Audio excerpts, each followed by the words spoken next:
Muito bom dia a todos, espero que estejam todos bem.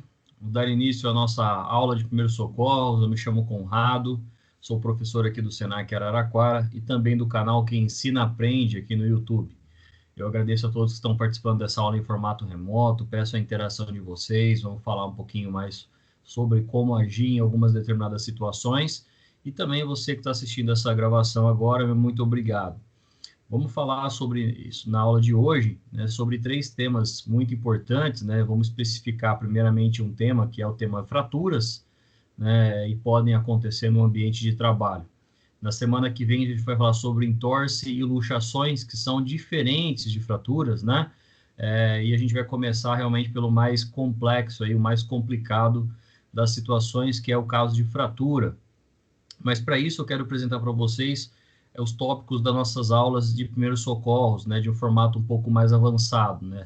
Nós já tivemos algumas outras aulas de primeiros socorros, falando sobre desmaio, convulsões, falando sobre epilepsia, falando sobre hemorragias, falando sobre reanimação cardiopulmonar, e neste momento a gente vai começar a falar sobre fratura, né? Lembrando que todas essas aulas estão disponíveis aqui no YouTube também. Os conceitos, né, e os tópicos das aulas que a gente vai abordar, a questão das fraturas, estão subdivididos entre conceitos, né, do que é uma fratura, o que é um osso fraturado, os tipos de fratura, o formato que as fraturas podem acontecer. A gente vai conseguir ver tudo hoje, né? E nas próximas aulas vamos falar sobre entorse, luxação e também as possibilidades de imobilização, rolamento e pranchamento, que isso que a gente vai ver mais na parte prática, mas para a gente entender como atuar nessas situações, né? Um trabalhador que ele se encontra com um membro fraturado, seja ele superior, inferior, né? Seja um membro, seja uma clavícula, seja ali um dedo, o que a gente pode fazer para imobilizar e para, de certa forma, proteger aquela ação. E a gente já viu o protocolo ABC, e eu vou incluir outras 2 siglas aí, que é a sigla D e E, né, que a gente fala aí sobre uma disfunção, né, uma eventual incapacidade do membro, e também a necessidade de exposição de algum membro, né? A gente vai ver isso mais na parte prática, mas eu quero já trabalhar com vocês essa parte teórica. Então, falando sobre fratura, né, vamos primeiramente conceituar, vamos trazer então o que é a definição de fratura. Toda vez que a gente fala sobre primeiros socorros, né, e a gente muda um pouquinho do conceito de primeiros socorros quando a gente identifica uma fratura.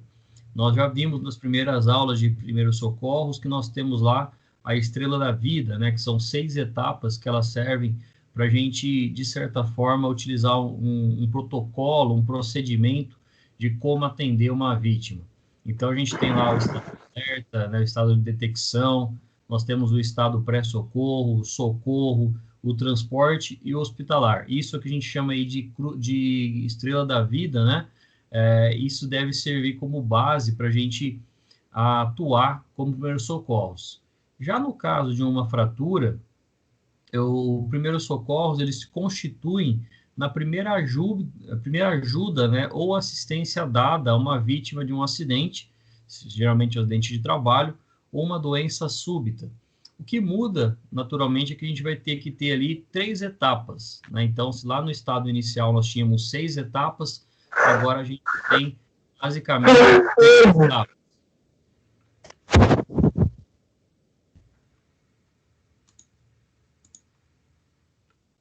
Vamos lá.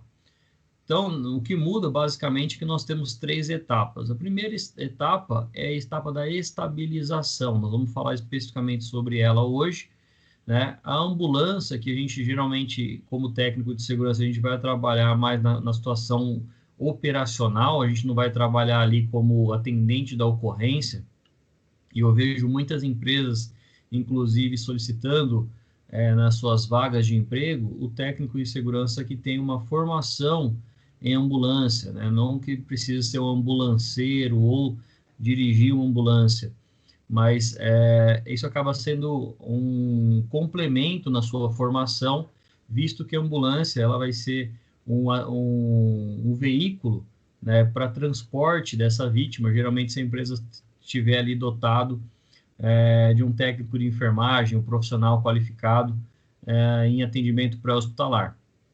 E aí depois, né, a etapa de atendimento médico qualificado, porque no momento que é identificado uma fratura, um entorse ou uma luxação, é necessário uma intervenção, geralmente intervenção cirúrgica, né, em alguns casos aí, mas a fratura, basicamente o nosso papel enquanto socorrista é atuar no segmento de estabilização, tá? Então estabilizar significa ali manter o membro mais neutro possível para que não exista uma outra fratura ou, consequentemente, não gere um agravo dessa fratura. Então, se porventura suspeitar de uma fratura na região cervical, o socorrista, né, o técnico de segurança, pode, né, e deve colocar um colar cervical antes de qualquer movimentação. Se houver uma suspeita de fratura no membro superior, estabilizar esse membro superior. Se haver uma fratura ali no membro inferior, estabilizar esse membro inferior. Se houver uma fratura nos dedos, né, nos artelhos aqui, que a gente chama, ou ainda chamado aí na anatomia de quirodáctilos, devem ser estabilizados para ser levado para o hospital. E como deve ser feita essa estabilização? Então, quando a gente fala sobre fratura, né, eu já vou acender uma luz, né, vermelha ali de perigo, né, na cabeça de vocês, e essa luz vermelha vai identificar, né, como deve ser a atuação do técnico em segurança durante uma ocorrência de primeiros socorros. A estabilização é fundamental. Eu não coloco a vítima dentro de uma ambulância, eu não coloco a vítima dentro de em uma prancha, muito menos dentro de um carro ali, sem nenhum item de primeiros socorros, sem primeiramente estabilizar a vítima. A gente vai falar um pouquinho mais sobre esse conceito para vocês. Quando eu falo sobre fratura, pessoal, a fratura ela é a definição de uma quebra estrutural da continuidade óssea, tá bem? Então, toda vez que a gente fala sobre fratura, eu já vou alertar vocês que é uma fratura, é uma quebra de estrutura da continuidade óssea. Então, a continuidade óssea, geralmente, ela é rompida, né, por forças ou por falhas tensionais. E ainda, né, pelo próprio objeto no ambiente de trabalho, onde há um contato com o nosso osso, com o osso do trabalhador. Então, há uma quebra abrupta, há uma ruptura abrupta desse osso. E neste momento, né, nós temos diversos tipos de ossos e diversos tipos de fratura, e nesse momento eu devo então estabilizar aquele segmento para que ele não se torne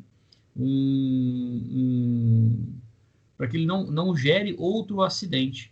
Então percebam aqui nessa imagem que a gente está vendo de um raio-x, de um negativo de um raio-x, né, houve uma descontinuação óssea, houve uma quebra estrutural, né? Então, houve uma perda abrupta, né, dessa continuidade óssea.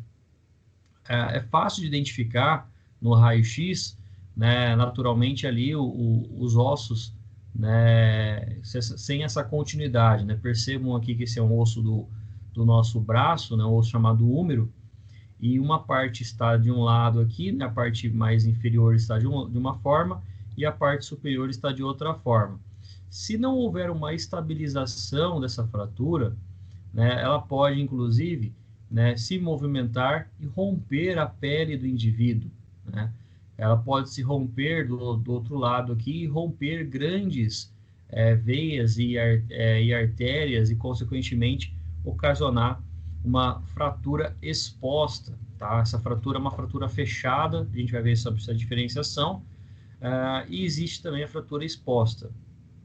Quando eu falo sobre a fratura, o papel nosso no momento de identificar, se for o caso de uma queda, igual a gente está vendo aqui, o nosso papel, primeiramente, é estabilizar o segmento, porque se a gente for levar o paciente, né, a vítima, o trabalhador, em uma ambulância ou no carro sem a devida estabilização, naturalmente a tendência desse osso aqui ele se movimentar e ocasionar uma fratura exposta.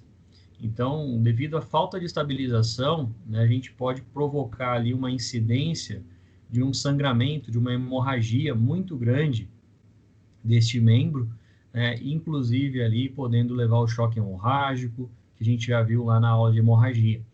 Então, quando eu falo sobre fratura, ela ocorre por falhas tensionais do osso, né? Geralmente porque o indivíduo ele teve ali um excesso de força daquele osso, né? Houve uma força de angulação, né? Que entrando em características físicas da fratura, né? Ou do trabalho, porque o membro superior, inferior e qualquer outro osso ali, ele é utilizado, né, durante o trabalho com forças de angulação, torção ou de tração, e podem gerar uma falha tensional do osso, ocasionando uma fratura. Ou ainda, nas quedas, né? A queda é uma força de torção, né? Então, o trabalhador sofreu uma queda de altura, ele teve uma tração, teve uma torção desse osso, e esse osso ele não aguentou aquele impacto, chegando a fraturar. Nosso papel nesse momento é identificar se é ou não uma fratura, tá? E a gente vai ver agora as etapas dessa fratura, e naturalmente estabilizar para que seja levado o paciente ali para o hospital. A fratura ela vai ser dividida entre aberta ou fechada, né? Podendo ter uma ferida. Então, novamente, aqui eu estou mostrando o osso para vocês. É uma fratura fechada, porque não houve abertura do segmento da pele do indivíduo, né? Então, vamos dizer assim que ela está controlada, o foco hemorrágico dessa fratura está controlada. Agora, se porventura, né, ele estiver ali uma descontinuidade óssea, fratura, e ela entrar em contato com a pele, naturalmente eu vou ter ali uma espécie de lança, uma espécie de faca, né, o cisalhamento que pode provocar uma fratura aberta, tá? Então, o nosso papel é evitar esse tipo de fratura aberta, porque a gente tem a possibilidade de hemorragia e tem a possibilidade ainda de infecções. A fratura pode ser completa ou incompleta. Esse caso aqui é uma fratura completa, tá? Porque houve a separação dos segmentos ósseos, né? E geralmente quando a fratura ela pode ocorrer em 2 segmentos, tá? E ainda ela pode acontecer em vários lugares do próprio osso. Então eu tenho um osso aqui, o osso fêmur, que é o osso localizado na região do quadril e do membro inferior, e ele pode ter uma fratura em vários lugares, né? Lá na cabeça do fêmur, na região mais proximal aqui, na região mais distal, ela pode quebrar em 3, 4, 5 partes, né? Isso pode gerar o que a gente chama de politraumatismo, tá? Isso vai ser então uma fratura completa em 5 partes. Mas isso é um papel mais da área médica, a gente não vai entrar nesse mérito. Agora, quando a gente fala de uma fratura incompleta, geralmente o osso ele pode quebrar só numa parte, né? Então, a pessoa vai ter muita dor, né? E naturalmente a gente vai tratar tudo como fratura, independente dela ser completa ou incompleta.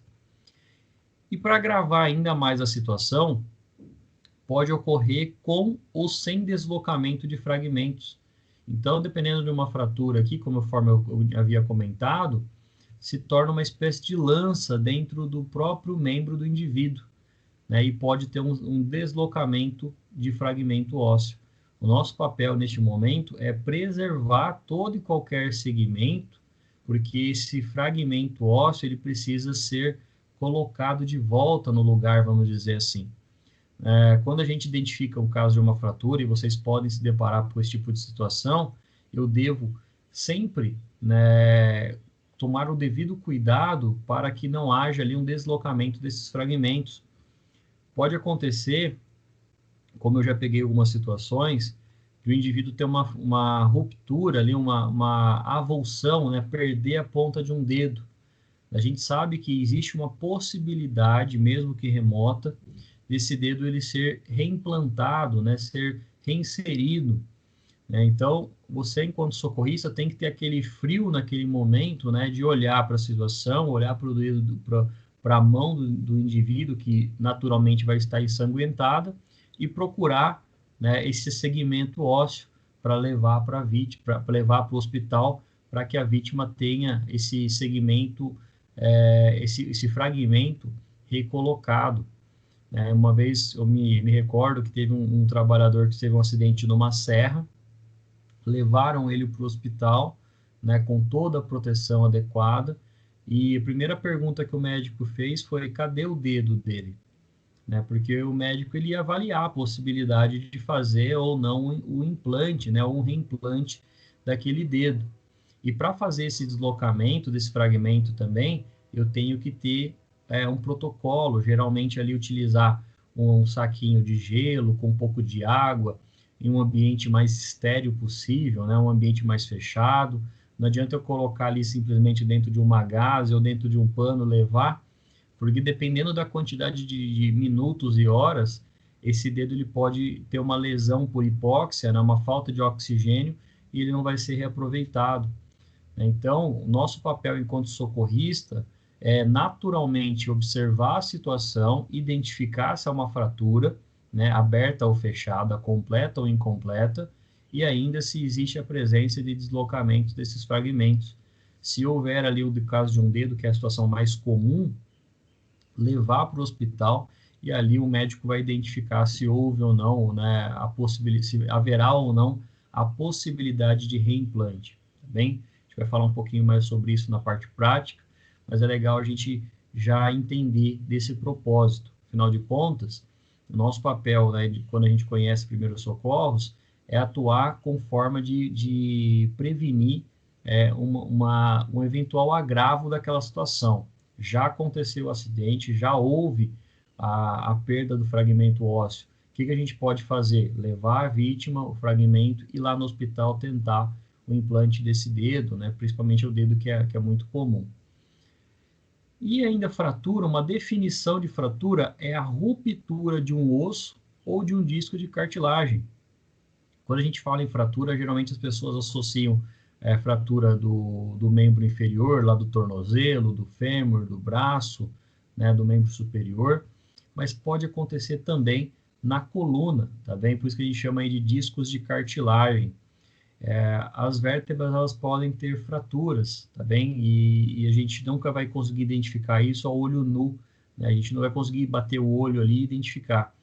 Geralmente, essas fraturas, elas são fraturas por estresse, ou seja, fraturas porque a pessoa teve muita descarga de peso em alguma determinada região do corpo, especificamente na coluna, e ali nesse disco de cartilagem eu vou conseguir avaliar isso somente através do exame, e deixa isso para a área médica, né? Mas se a pessoa se identificar ali que ela teve uma fratura na coluna vertebral, o que eu devo fazer? A gente vai ver isso na parte prática, mas o que eu devo fazer? Eu devo imobilizar a vítima antes de qualquer situação, antes de tentar fazer uma remoção. E aí, quando a gente fala sobre fratura, nós temos aí o que a gente chama de epidemiologia, ou seja, o estudo, né, das situações específicas de fratura. E aí nós temos 4 situações específicas que são as primeiras, né, a serem abordadas e quando a gente fala sobre epidemiologia em fratura. O primeiro são os acidentes de trânsito, geralmente ocorrem por causa de 2 veículos ou mais, e nesse acidente de trânsito, ele ocorre e o indivíduo ele pode apresentar uma fratura.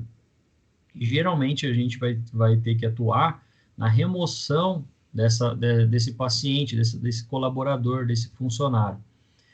Se porventura a gente não tiver estrutura para isso, né, para promover o desencarceramento, para promover uma retirada rápida da vítima, eu tenho que acionar ali o corpo de bombeiro, porque ele tem equipamento próprio para isso, tá?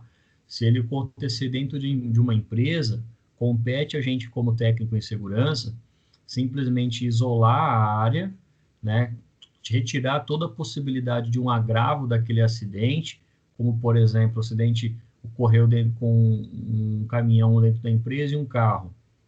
Eu vou acessar a cabine do motorista do caminhão, eu vou adentrar o carro do trabalhador, desligar o carro, né? Geralmente ele vai ficar com o carro ligado, ou o carro ali que ele vai afogar, vamos falar assim, mas se você já vai lá e retira a chave e que consegue retirar e desligar o carro e puxar o freio de mão, você já está atuando com uma cautela de um possível agravo daquela situação. Mesmo que a vítima esteja ali dentro, encarcerada, presa, né, se você já faz isso, isso já ajuda muito, né, o socorro quando for chegar. e, naturalmente, a ocorrência, né, de um outro acidente. Você identificou, isolou a área, né, chama ali o corpo de bombeiro, porque ele vai ter equipamento específico para isso. Nos acidentes de trânsito, que pode acontecer dentro de empresa e fora também. Nos acidentes de trabalho, né, olha aqui, a segunda situação, né, que é epidemiologia de fraturas, são os próprios acidentes de trabalho, por quedas de nível de altura, né, um trabalhador ali que sem cuidado resolveu escalar, né, o seu armazém, né, para retirar uma caixa, teve uma queda em altura, né, e pode ter uma fratura específica ali dos membros inferiores. Ou ainda, né, um acidente de trânsito, né, olha a empilhadeira aqui, né, que se porventura estava dando ré ali, não percebeu o trabalhador e acabou gerando uma fratura de membro inferior. Então, o nosso papel enquanto profissional é identificar que o acidente de trabalho pode ocasionar também uma fratura. Por isso que a gente deve ter uma equipe própria, um kit próprio para atuar nesses segmentos específicos aqui. E ainda, os próprios acidentes domésticos e de lazer. Quando eu falo sobre acidente doméstico, pessoal, a gente está no momento que a gente está em pandemia, né, isolados em casa, é um momento que o trabalhador resolve subir no telhado para consertar uma telha, para trocar ali alguma telha ou para fazer uma pintura. Isso pode ser, né, um dos casos de fratura. E ainda o próprio lazer do indivíduo. Os famosos jogadores aí de final de semana, eles podem ter fraturas por causa de um ambiente, de um contato, né, de um esporte de contato, como é o caso do futebol, basquete, e pode ter uma fratura também. Então percebam que a gente vai atuar especificamente na situação de acidente de trânsito e de trabalho. Para isso eu quero que vocês entendam como atuar no caso de uma identificação de fratura.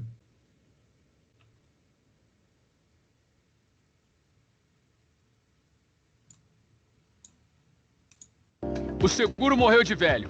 Mais vale prevenir do que remediar. Cuidado nunca é demais. Você já cansou de ouvir tudo isso? Então chegou a hora de colocar em prática. Começa agora o 100% Seguro. Um programa 100% para você.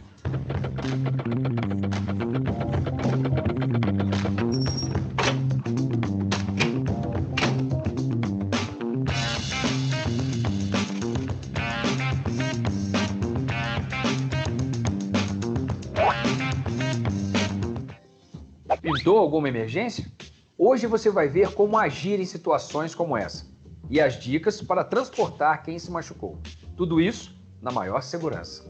Caiu, bateu, levou um choque ou se cortou? Quando acontece um acidente, pequenas atitudes podem salvar vidas. Elas são simples, mas essenciais enquanto a assistência médica não chega. Para começo de conversa, lembre-se do kit Primeiros Socorros. Ele é guardado por um trabalhador treinado. E todas as frentes com mais de 50 profissionais precisam de ambulatório. Numa emergência, qualquer pessoa pode ajudar, mas é preciso saber o que fazer na hora do aperto. Se o acidentado ficar preso em escombros ou desacordado por conta da fumaça, ele deve ser retirado do local. Apesar da pressa, o socorrista deve agir com muito cuidado. Mas se for esperar pelo corpo de bombeiros, o melhor é tranquilizar a vítima. Identificar os machucados usando luvas descartáveis para evitar contato direto com o sangue e fazer os primeiros tratamentos. Lesões na boca ou fratura na mandíbula, a posição certa é a barriga para cima. E se o ferido estiver inconsciente, vai precisar ficar de lado ou com a cabeça virada para a lateral. Lábio roxo, respiração barulhenta ou muito baixa. Se o paciente estiver com dificuldade para respirar, se liga. A cabeça dele deve ser inclinada e o queixo levantado. Isso porque a língua relaxada pode atrapalhar a entrada de ar. Se for preciso, limpe a secreção da boca com um pano. Se acontecer uma parada respiratória, respiração boca a boca já. Ela deve ser feita 2 vezes e alternada com 30 compressões no tórax. Em média, são 4 ciclos desse por minuto. E assim vai até a chegada do socorro. Mas o local deve ser ventilado. E se o socorrista não tiver experiência com a respiração boca a boca e nem a máscara apropriada para esse tipo de socorro, ele deve fazer apenas as compressões. Agora é a hora de identificar as manchas de sangue, pode ser hemorragia. Para ter certeza, a roupa deve ser rasgada. Confirmada a suspeita, é só apertar o machucado com gás, lenço limpo e prender em volta com o mesmo material. Se possível, levante a parte do corpo ferida. Mas lembre-se de usar luvas ou então pedir para o próprio acidentado pressionar a área. Tem machucado que não dá para apertar, como fraturas abertas com exposição do osso. Em vez de comprimir o local, aperte os pontos estratégicos do corpo. Daí, a circulação diminui e o sangramento também. Essa técnica é chamada de compressão ponto arterial. Para evitar a diminuição da temperatura do corpo, as roupas não grudadas à queimadura devem ser retiradas e a vítima aquecida com cobertores. Anota a dica: se o socorro demorar, o ferimento sujo, como pedaços de roupa ou madeira, deve ser lavado com água corrente e sabão. Daí, a infecção por tétano passa longe. Mas se tiver partes encravadas no corpo, é melhor não tirar. O ferido está com queimadura de 1º grau? A área deve ser resfriada com água fria. Isso também vale para o rosto ou as partes genitais. E para pequenas queimaduras de 2º grau e também nas de 3º grau, as bolhas levam curativo feito de gaze esterilizada. E se mais de 20% do corpo estiver queimado, o resfriamento só deve ser feito se a intenção for apagar as chamas. Agora, se a queimadura for generalizada, a história muda. A vítima deve ser colocada de costas e as pernas elevadas de 15 a 30 centímetros do chão. Ela também vai precisar de cobertores e o médico deve ser chamado na hora. O paciente está fraturado? Então o lugar precisa ser imobilizado com talas, ripas de madeira ou calhas de zinco. Mas se o acidente for nos braços, o melhor é usar uma tipóia. Queixas sobre adormecimentos, formigamento, dor no pescoço e nas costas? Estabilize a cabeça para evitar movimentos. O próximo passo você já sabe: chamar a emergência. Quando o ferido estiver perdendo sangue ou respirando mal, peça ajuda ao hospital mais próximo e ao serviço móvel de atendimento à emergência de seu município. Mas se a ambulância não chegar, se liga nos detalhes para transportar a vítima. Todo cuidado é pouco para não piorar ainda mais as lesões. E a atenção é redobrada no caso de fraturas na coluna, braços e pernas. Em caso de trauma, a vítima deve ser imobilizada, posicionada em uma prancha e colocada no veículo. Caminhões ou caminhonetes são uma boa pedida. E se o acidentado piorar, o suporte básico, como compressões de tórax ou interrupção da hemorragia, deve ser mantido, mesmo durante o transporte. Nessas horas, ficar nervoso só atrapalha. É por isso que a vítima deve ser acompanhada por uma pessoa calma e capaz de ajudar. Lápis na mão? Anote as dicas. Hoje, você viu como agir num acidente. Quem se machucou deve ser retirado de escombros com cuidado. Enquanto o socorro não chega, os primeiros socorros são colocados em prática. Na hora do transporte, o ferido deve ficar imóvel e o veículo precisa dar conforto para o paciente. Caminhões e caminhonetes são uma boa opção. E para tudo correr bem, é importante manter a calma. Seguindo passo a passo, todo mundo fica protegido. Só esse vídeo, fala um pouquinho aí sobre um pouco de tudo que a gente viu até agora, fratura, queimadura e também para entender a questão do transporte. É bem peculiar essas ações, especificamente na construção civil. Esse vídeo aí tem uma série de atividades da construção civil. Mas as fraturas e o acidente de trabalho ele pode acontecer em todos os segmentos. O que deve ser feito ali, de fato, é um protocolo de como atender caso a caso. Vamos falar um pouquinho mais sobre fratura aqui na aula de hoje. As fraturas, eu vou identificar aqui para vocês os diversos tipos de fratura, Esse aqui é um conceito universal que a gente fala sobre as fraturas, e pegando especificamente um formato de osso do fêmur. Então, todos os ossos aqui são ossos do fêmur e eu vou especificar para vocês como que é um osso normal, Então, ele está aqui basicamente com a cabeça do fêmur, que ela vai ser encaixada numa região chamada acetábulo, que é a região do nosso quadril. E nós temos aqui uma parte cirúrgica, nós temos uma continuidade do osso, até especificamente o joelho. Então, isso é o chamado aí de osso normal, né, que tem uma continuação normal. Entretanto, todas as características do osso que a gente vai ver de agora em diante, elas vão se aplicar a todo e qualquer osso no corpo, especificamente nos ossos longos, que são os ossos do membro superior e inferior. Quando eu falo de um tipo de fratura transversa, é quando há uma separação em duas partes, tá bem? Então, uma fratura transversa, ela pode naturalmente ser uma fratura fechada, mas se eu não estabilizar, ela pode se tornar uma fratura aberta, tá bem? Porque haverá ali basicamente uma descontinuação do osso, e se eu não estabilizar, qualquer parte do osso ali que ser movimentada pode romper a pele e ocasionar uma hemorragia, um choque hemorrágico, uma infecção, né? Ou até mesmo, que foi abordado no vídeo ali, a possibilidade de tétano. Então, quanto mais fechado, né, se manter esse osso, melhor para a vítima. Pode acontecer também a fratura em modo oblíquo, né, que basicamente é uma divisão aqui, né? Percebam que existe um corte longitudinal, né, na parte diagonal aqui, na verdade, né, e vai provocar ali especificamente duas proeminências ósseas. Isso ainda é pior, né? Percebam que eu não vou conseguir identificar isso simplesmente a olho nu. Eu vou precisar de um raio-x, eu vou precisar de um exame de imagem. Mas o nosso papel é não permitir que esse osso desalinhe, por isso que eu tenho que estabilizar em qualquer momento. Nós temos a fratura em formato espiral, né, que ela vai provocar uma lança ainda maior, né? Então, a possibilidade dela se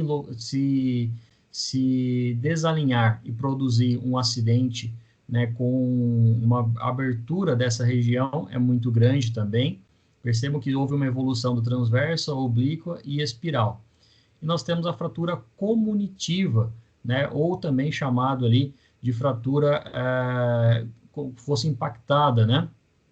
A fratura comunitiva, existe vários segmentos ósseos, né? Só que eles permaneceram alinhados. Então, se eu não tiver cuidado aqui, não estabilizar, pode ser que um fragmento ósseo desse saia, né, se desloque e venha parar na região mais superior ou inferior. Aí lá na área médica, né, o médico vai ter que colocar aqui placas, vai ter que encontrar esse fragmento ósseo e colocar ali na região, porque não houve uma estabilização, né? Então, se for feita uma estabilização inadequada, esse fragmento ósseo ele pode se movimentar aqui também, dando um trabalho ali a mais para a equipe médica. A fratura segmentar, né, eu percebo que há 3 espaços, né, 3 tipos de ossos aqui, porque foi separado, né, em 2 partes. O osso ele foi dividido na verdade, em 3 partes, né? Então tem a parte superior, do meio e inferior, porque naturalmente pode ter ocasionado ali um impacto ou uma fratura, uma projeção lateral aqui, e separou em 3 partes. Nós temos a fratura de avulsão, né, que ela é pouco usual, mas pode acontecer por causa de um estresse aqui, de uma pressão mecânica tão forte que o osso se repartiu, mas o osso, uma parte óssea ali ficou presa dentro de um ligamento, dentro de um tendão, né? Então, isso aqui também a gente precisa estabilizar. A fratura impactada, né? Geralmente, se a pessoa teve um trauma na região do quadril e ficou ali uma fratura somente de uma parte. Nós temos a fratura com deformidade. Geralmente, isso aqui é por causa de traumas de moto ou batidas na região ali. Há um crescimento do osso, né, justamente ali vai se tornar um calo ósseo nessa região. E nós temos ainda a fratura em galho verde, que é muito comum em adolescentes, em pessoas mais jovens, né, que o osso ele se rompe parcialmente. É até legal a gente mostrar esse tipo de fraturas para vocês, que quando fala-se ali, houve um trinco, né, na fratura, no osso. O que trinca, pessoal, é parede. O que trinca são estruturas civis. Todo osso, né, quando ele tem uma quebra, é uma fratura. O que vai determinar realmente o tipo de fratura é o formato dela e a localização. Tá? A fratura em galho verde, né? Muita gente, quando é adolescente ali, o médico faz o exame, teve só uma fissura, só teve um trinco. E essa fissura é uma fratura, e se ela não for estabilizada, né, ela pode quebrar, né, e aí vai ser necessário a colocação de hastes intramedulares, de parafusos, de placas, isso aí mais na área médica. Compete a gente identificar se é uma fratura e estabilizar, basicamente isso. Como que eu vou, então, identificar se é uma fratura ou não? Primeiro foco, né, eu vou conversar com o paciente, com o trabalhador, e ele vai relatar muita dor. É uma dor, pessoal, bem específica e bem localizada. Já tive algumas partes do corpo quebradas, né? Região do antebraço, aqui a região do húmero, né? Região do braço, já fraturei a perna, e é uma dor muito diferente daquela dor que a gente tem de cabeça ou dor nas costas. É uma dor profunda, tá? O paciente, o trabalhador, ele vai relatar uma dor em um local bem específico, né? E a gente vai ter que associar com esses demais sinais que a gente está vendo aqui.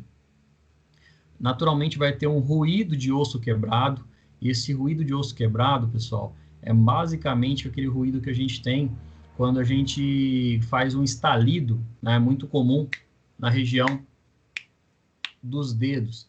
É uma separação, é um ruído ruim, né? Um ruído audível muito ruim. E a pessoa geralmente as pessoas que estão próximas e o próprio trabalhador vai relatar: olha, eu estava andando, eu caí, fez um barulho, eu acho que eu quebrei, né? Ela vai perceber esse sinal de fratura. Haverá um prejuízo funcional, né? Quando a gente vai ver no membro inferior, principalmente, né? A gente vai tentar levantar o membro e ele vai ficar pendurado, né? Então, haverá uma descontinuidade óssea, não vai ter um formato de perna, né? Não vai ter um formato de braço, vai ter um afundamento. Então, isso é comum, né? A gente identificar o prejuízo funcional. Então, vamos lá: dor, ruído e prejuízo funcional. Uma outra situação é o edema, que é basicamente o que a gente fala ali de um inchaço, um aumento da região. Se houve uma fratura, naturalmente, né, o corpo já vai começar a identificar que há uma situação inadequada para o corpo, e vai mandar ali seu exército de anti-inflamatórios naturais, e essa região vai ocasionar um aumento, um inchaço daquela área. Então, eu já vou identificar o inchaço.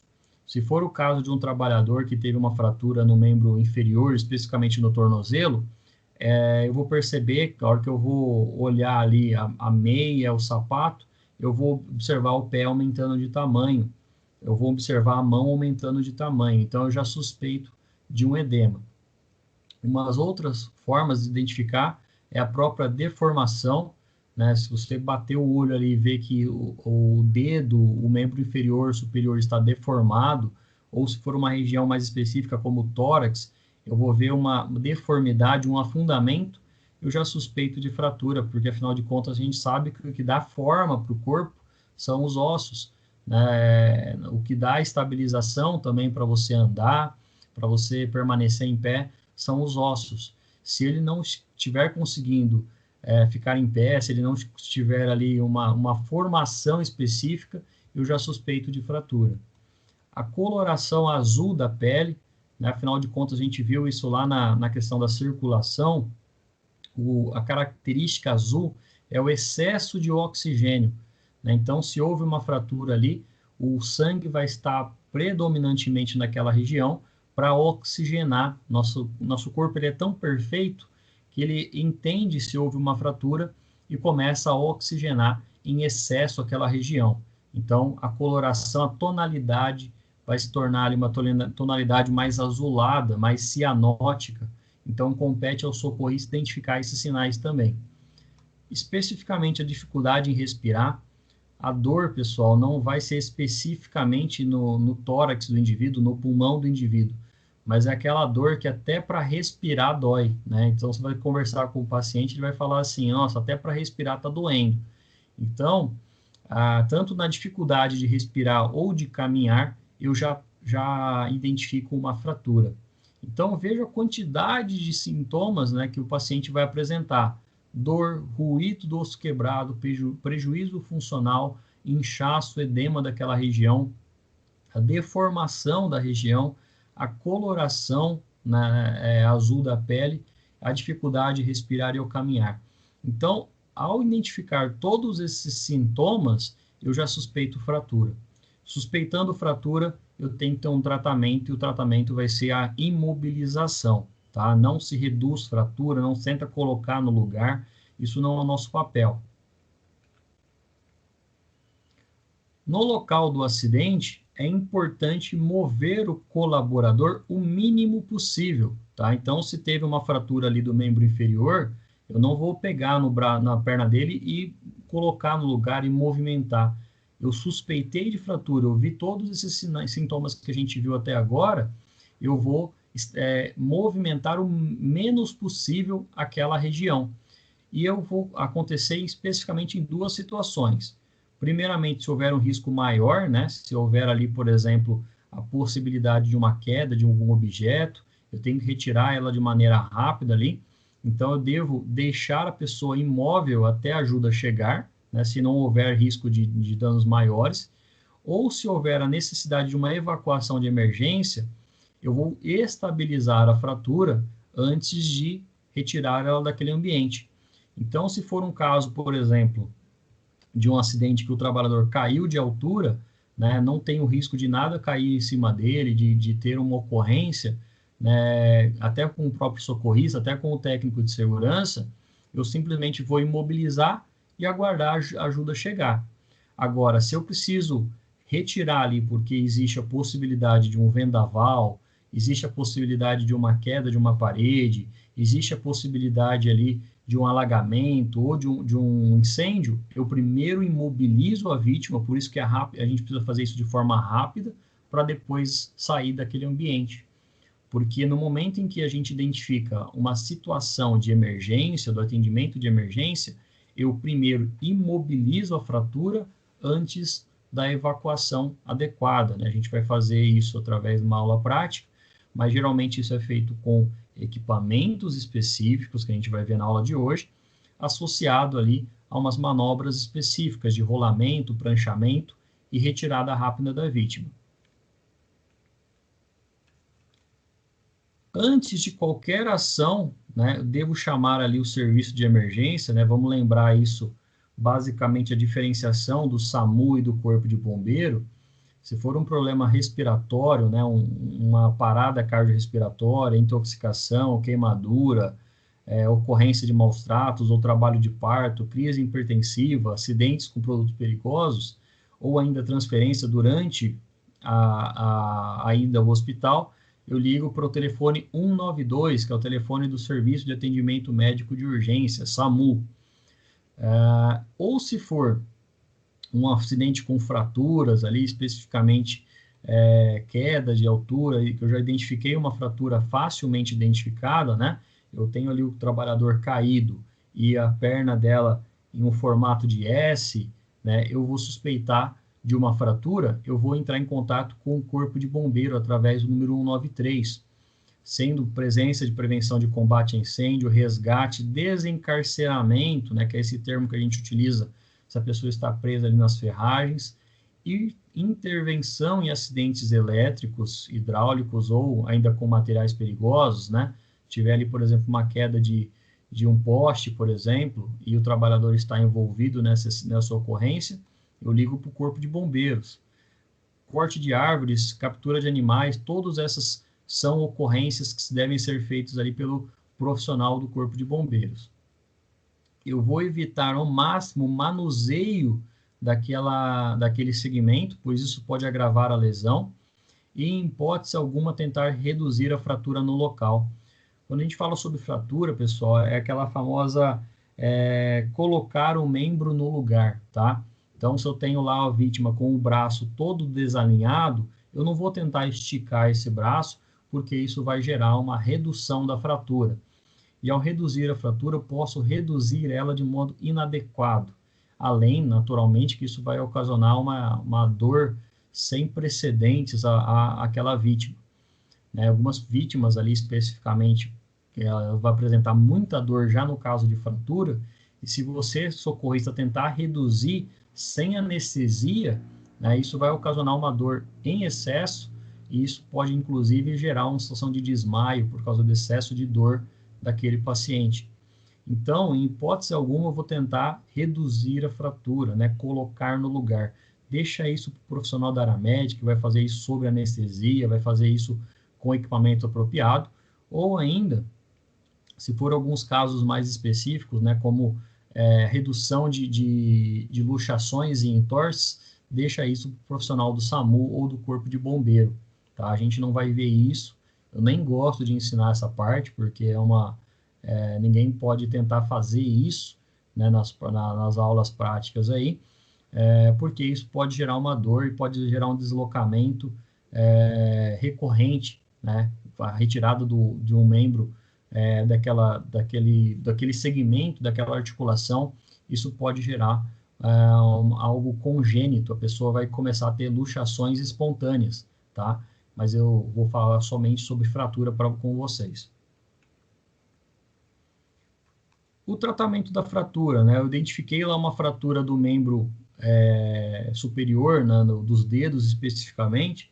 Primeiro ponto que eu já devo fazer é retirar qualquer objeto que pode afetar o membro ferido, como é o caso de anéis, pulseiras ou a própria gravata, né? Então, se a pessoa teve uma lesão ali na cabeça, eu posso abrir a camiseta dela, retirar a gravata, primeiro para ela respirar melhor e, consequentemente, para evitar qualquer agressão àquele membro, né? É muito comum a gente ver pessoas que têm ali fratura nos dedos, ou tem ali bate o martelo na ponta do dedo, chega no hospital com o dedo inchado desse jeito. Não tem o que ser feito, pessoal. A gente, geralmente, ali, o profissional da área médica vai tentar retirar para proteger o dedo, né? Mas, como eu falei, numa possibilidade de fratura, haverá um edema. Então, o nosso papel é, naquele momento, já orientar a vítima. Retira a aliança, retira a pulseira, retira o relógio, porque depois de inchado, né, isso vai prejudicar naturalmente a circulação, e aí vai precisar ser removido, né, gerando um risco maior de acidente. Tem várias técnicas que a gente vai ver depois, né, a técnica da linha, a técnica do esparadrapo, que você consegue passar ali e ir retirando com muita cautela, mas o melhor identificou o trauma, identificou a lesão, começou a inchar de tamanho, retira a aliança, retira o anel, retira o que tiver ali no membro principalmente nos dedos da vítima. E verificar regularmente o estado de calor, cor e pulso do paciente. O nosso papel é informar, inclusive, o primeiro socorros, informar ali o corpo de bombeiro, o pulso do paciente, porque eu posso suspeitar de uma lesão interna, de uma hemorragia interna, dependendo da localização, né? O calor, né? Porque se o membro começa a ficar frio, né, eu suspeito que não há perfusão de sangue, o sangue não está chegando naquela região. Então, esse estado de calor ele vai começar a mudar, a pessoa vai começar a ter uma diminuição de sangue naquela região, e isso pode gerar uma crise hipotérmica, né, porque simplesmente não está chegando sangue naquela região. E isso pode evoluir futuramente para uma amputação dos membros, dos dedos, ou até mesmo de um membro inteiro, tá? Então, por isso que eu devo ter uma ocorrência mais dedicada a observar constantemente o calor, a cor e o pulso do paciente. Em alguns casos, né, se o calor do corpo estiver ali prejudicado, estiver baixo, né, a temperatura corporal estiver diminuída, eu posso colocar, inclusive, uma manta aluminizada, né, em volta do corpo do paciente, para manter a temperatura ambiente, para manter a temperatura interna daquele membro, ou, consequentemente, de toda a vítima. O tratamento da fratura, né, se ela for exposta, transformá-la, né, evitar transformar ela em aberta e deixar ela fechada, por isso que a gente vai fazer o enfaixamento dessa área, né, e tentar conter a hemorragia de uma fratura exposta, manter todo o fragmento ósseo dentro do ambiente, porque afinal de contas, se ela é uma fratura exposta, eu tenho choque hemorrágico e tenho a possibilidade de uma infecção.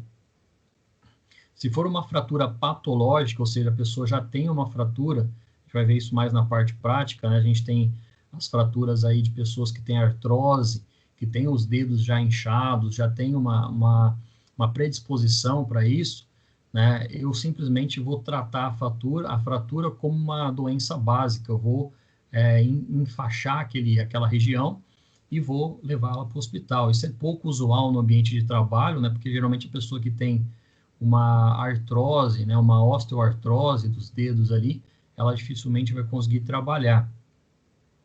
Se for uma fratura por estresse, né, eu vou ter uma fratura, tratamento de uma fratura propriamente dita, né, e reconhecer a causa primária, né, do que ocasionou aquela fratura por estresse. Né? Se houve ali uma batida, né, que a gente vai chamar ali de fratura por estresse, eu tenho que evitar que isso novamente aconteça. Se o trabalhador ele teve ali um contato com uma máquina e essa máquina bateu no dedo dele, a tendência desse trabalhador é puxar e retirar a mão de forma mais rápida. Agora, se for numa máquina onde há um encarceramento, não tem o que fazer, pessoal. Desliga a máquina, liga para o corpo de bombeiro e é ele que vai fazer essa retirada. A vítima deve ser simplesmente controlada ali para que não haja a retirada, porque se ele puxar isso com muita força, pode ser uma avulsão desse segmento e aí dificilmente ele vai conseguir ser reimplantado. E nós temos um tratamento que pode ser provisório e definitivo. O definitivo, né, o tratamento definitivo é da área médica, né, a gente não vai fazer esse tratamento. O que a gente vai concentrar os nossos esforços é no tratamento provisório.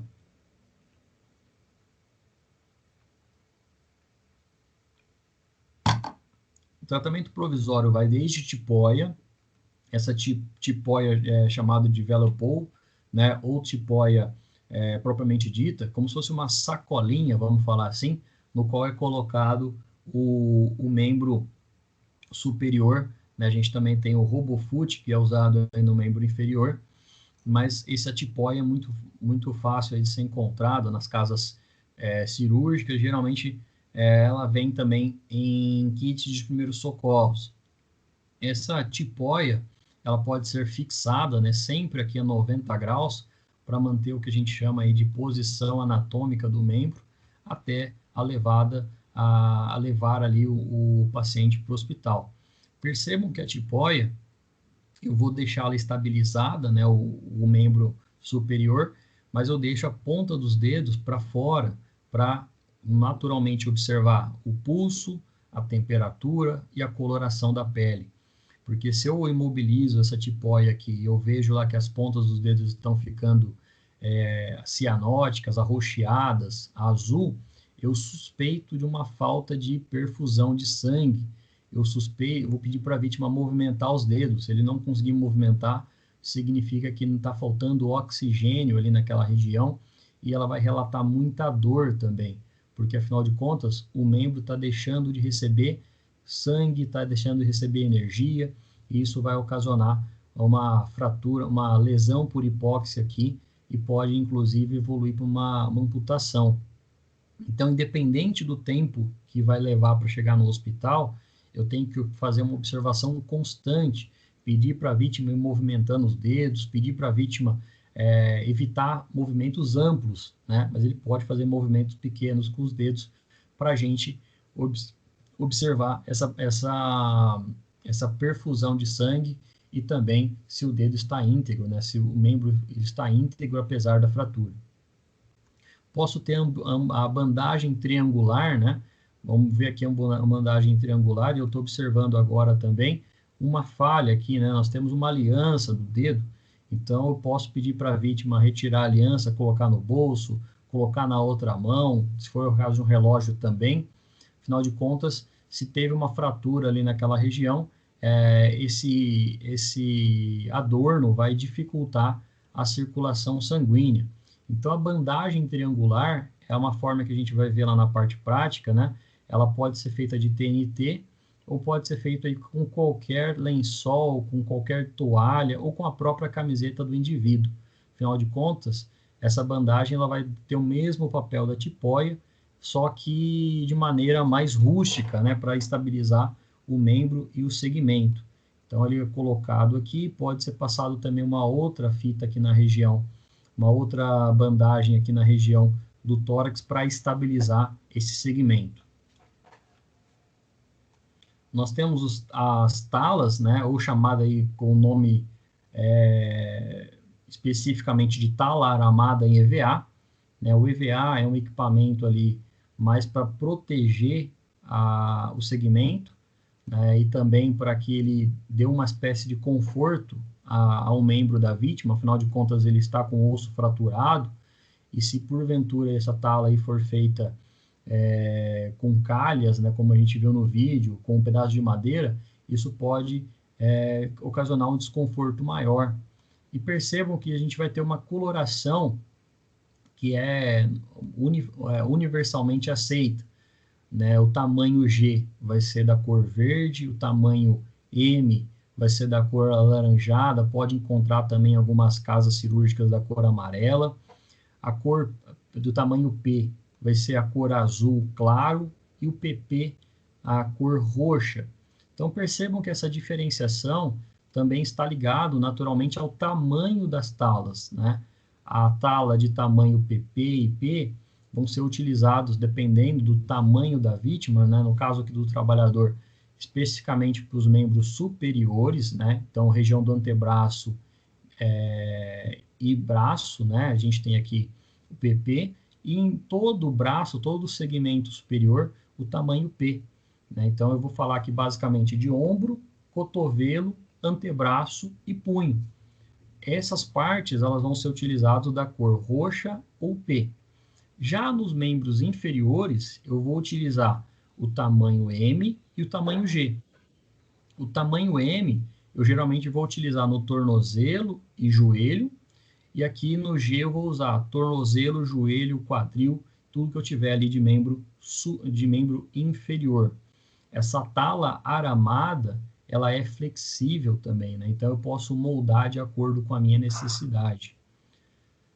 Nós temos ainda o esparadrapo, né? O esparadrapo, dá para fazer um monte de coisas com o esparadrapo, o que a gente chama de esparadrapagem, né? Daquele segmento, geralmente quando há uma fratura de um membro inferior, ou dos dedos, ou da palma, dos dedos da mão, dos dedos do pé, eu vou ocasionar uma esparadrapagem, ou seja, eu vou encapar o dedo ali para que ele seja estabilizado para antes de ser levado para o hospital. Eu tenho ainda a atadura em crepe, né, que eu vou falar para vocês aqui, a gente vai fazer imobilizações de membros. Essa atadura em crepe, ela serve realmente para proteger o segmento de infecção. Geralmente ela vem dentro de uma sacolinha plástica, né? Então ela vem esterilizada. Muita gente usa de forma recorrente, né? E aí quem já jogou alguma atividade física, já fez alguma atividade física com esporte, já teve que em algum momento utilizar essa atadura. Essa atadura ela serve para proteger o segmento e, ao mesmo tempo, ela produz, né, uma espécie de preensão, né, uma espécie de fixação. É como se fosse, basicamente, ali você enfaixar o membro e produzir, naturalmente, uma compressão desse segmento para favorecer a perfusão sanguínea nessa região. Nós temos ainda o colar cervical, e aqui eu queria mostrar para vocês a questão das cores, né? Novamente, o PP roxo, o P azul, o M alaranjado ou amarelo também, e o G, né, de característica da cor verde. E percebam que existe uma estabilização para a região do maxilar, a região aqui do queixo da vítima, e um suporte específico para a região do tórax, permitindo a abertura de uma eventual aqui acesso pelas vias aéreas, tá? Essa é uma forma correta de colocar o colar cervical. Tem a parte de montagem, tem a parte de colocação e a parte de fixação, que a gente vai ver isso lá na parte prática. Mas todo colar cervical deve ser posicionado com a parte inferior na região do tórax e a parte superior na região do maxilar. Toda suspeita aí de fratura ou de lesão na região do crânio ou na região cervical, independente dos relatos da vítima, eu devo colocar o colar cervical.